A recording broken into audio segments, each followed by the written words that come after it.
Hi, we're back out here at McGuire and Son Sawmill, and we're going to make a part today. We're going to start making it as long as I lose any more end mills. And this is what it is. And some of you guys might recognize this little part. I've had a lot of guys ask for these. These are the reversing pawls to the sawmills. I'm going to start making them again, but it takes a while. We start out with just 1.25 inch diameter stock. We turn them down so the diameter, the OD, is 1 inch. And it takes a few passes. And then we take it over here and we set it up in the milling machine, and we start cutting out this slot first. This is about halfway, so it's about half an inch deep. And then we're going to turn it this way, and we're going to cut this little triangle out of it. See that little triangle? We'll cut that out with the milling machine. You can see this one I've had on my mill for about a year, and it's already kind of worn in spots. A lot of that is because I did not case harden it, and that's probably what I'm going to have to start doing, is case hardening some of these parts. And then we're going to turn it the opposite way and lock it in, and we'll cut that slot. That's where your lever goes, so that when this sits on the mill, it'll sit kind of like that, and then your lever will bolt in through that threaded hole, and you can rock it back and forth to lock it in. This way I'll lock it in so that it grabs and pulls, and this way we'll unlock it. See what I'm saying? So stick around and I'll try to get you guys set up, and we'll go from there. We're going to start out by taking a few small passes to kind of get the machine where I want it to be. It's going to be real low and real slow.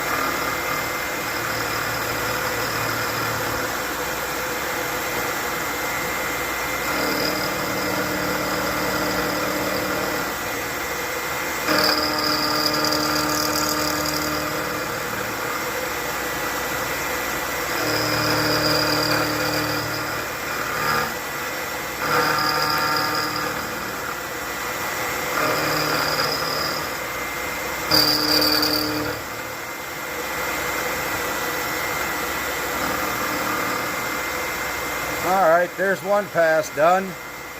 Now we'll go down probably another 30. Take another 30 thousandths off. Yep, if I had a CNC machine, it'd be a lot quicker. I could just set this and go about my business, but I don't mind spending the day out here making parts. It lets my wife alone for a while, so I ain't all up in her business. Your wife kind of appreciates that after a while. I'm using a 3/8 carbide end mill. I could probably put coolant on this machine, but there again, we're not taking huge cuts. The hardest part is this very end right here, because we can only go so far. And that's another pass down. Let's go up another 30.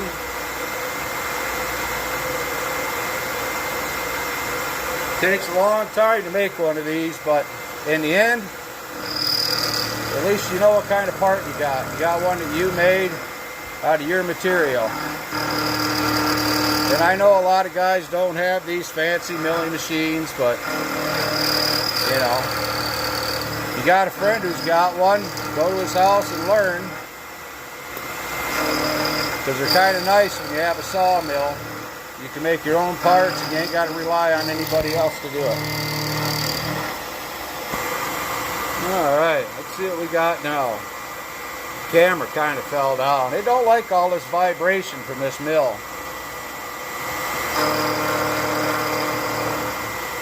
All right, there's another pass. Now remember, we got to go about halfway. Halfway down so that it fits in the slot.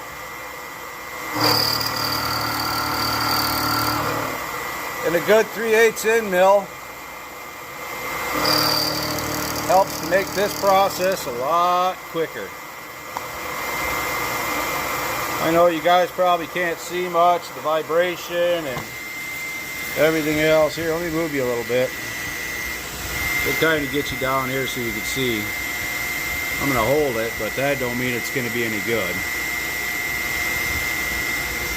We'll pull you around this way, and we're going to kind of walk that down just a little bit more.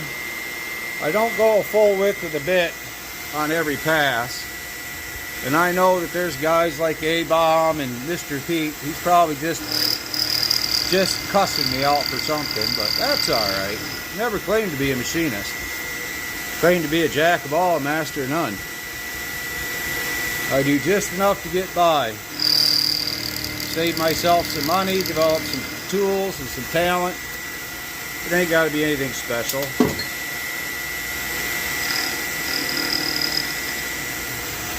This last pass is going to be kind of interesting because we don't want to get it too tight to it, but we do want to get it down in there so that, let's see if I can get you guys in a little bit. Oh, that's kind of funky. I don't like that. We're just going to kind of keep you out here. And what I do is I creep up on it so that I can just see it. I know you guys can't see it very well, but I can. Kinda, sorta. We're just gonna creep up on that little edge right there because this can only be so wide. Anything wider than that and you are taking off too much material. Alright. So we'll put you back in here for now. We'll see how it runs. We'll do another 30 thousandths, I think. Alright, 50, 70, 80. Alright, that's 30. Let's give her hell for money. Look at that. Just beautiful. As long as you don't push it too hard, this old Inco does pretty good. It's kind of a lightweight machine. It was not designed for anything real big and heavy. You know, you can see A-Bomb 79, he'll take, you know, 1/4 inch pass sometimes on his equipment, but about 30, 40 thousandths, that's kind of all I care to take. I'm not making money with the machine per se, so whatever I get out of it, it's the best I can do, and that's kind of it. Yeah, we just creep right up alongside of that edge. Just gonna get it out there. I'll take another 30 thousandths.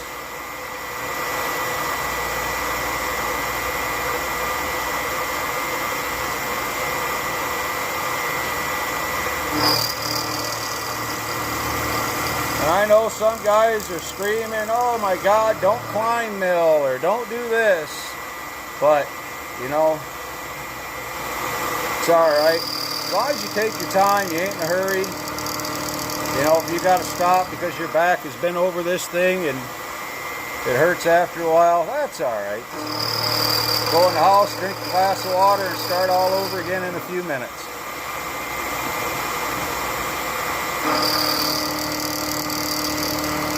You can hear it eating.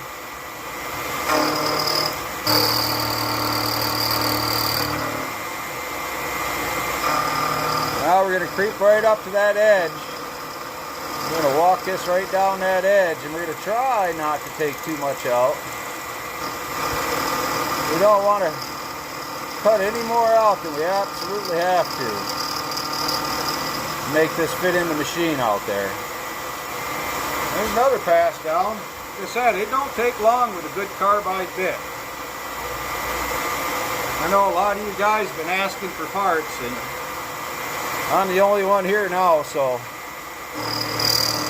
if you want parts, don't be in a hurry, because A, get in line, and B, I don't do this for a living.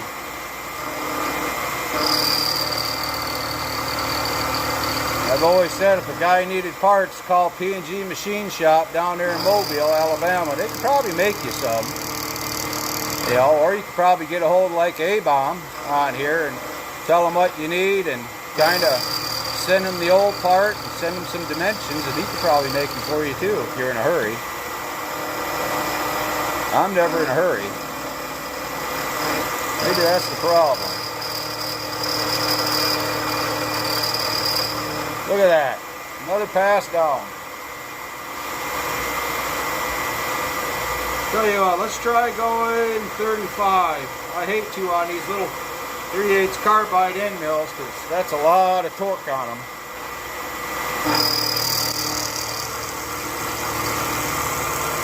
Look at that. Cut's really good.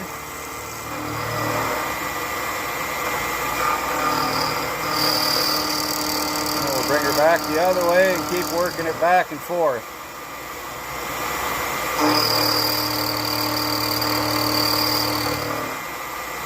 I know it's probably boring, but this is all part of the sawmilling business. Is you got to make your own parts sometimes, or you got to hire it out. Because I'm telling you, I've seen what the machine shops get to buy one of these, and I can't afford to do that all the time. Look at that, right up to it and right on through it. It's going pretty good now. We're going to go ahead and take her another 35 thousandths.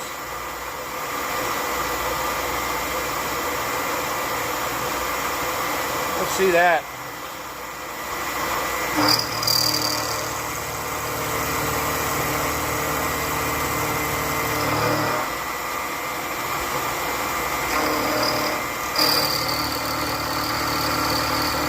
The biggest problem a lot of guys have with their sawmill, I'm finding out, is they don't understand you got to machine the collars up there at the on the arbor. They got to be cut, and they've got to be cut on a taper. They cannot be just kind of part-way cut. They got to be cut properly.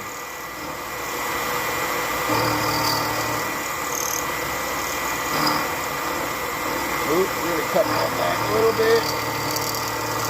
Yeah, we'll walk that back out, up to it just a little bit more. Walk her back. There we go. Perfect. Take another 35 off of it. Right there. That's pretty good. That'll be a heavy cut for this little machine. But it'll do it.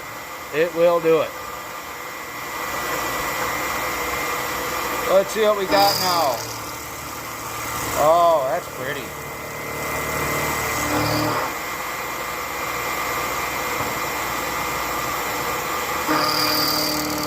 Look at that.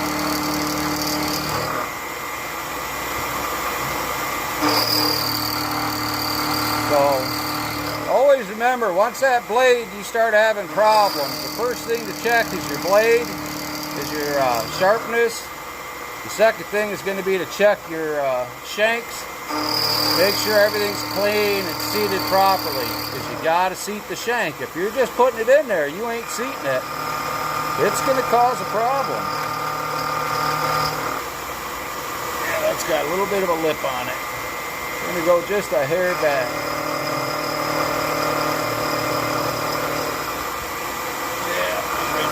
Through just a hair, taking an air pass on it to make sure we got it cleaned up good. We don't want a taper on it.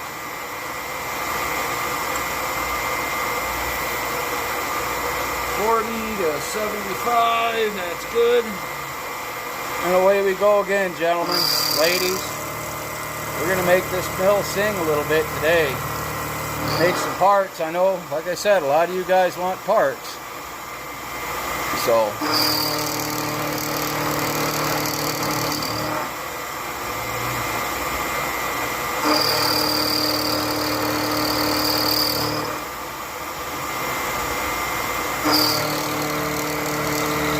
I'll have to take you guys out there and see if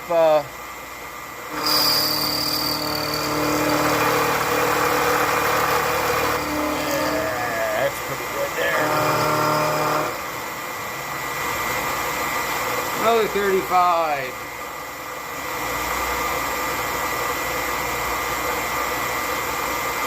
There. Look at that. Like I said, it don't take long at all to get it. Once you set this mill up and you get it running good, you get a good sharp carbide on it, you can make parts pretty decent.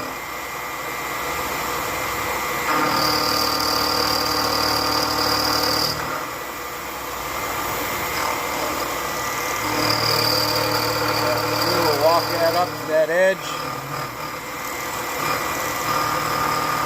We'll bring it right down the edge of that, cut that bottom out of it. There we go. Let me bring you up here so you can see what I got cut there. You can see all that's cut out now.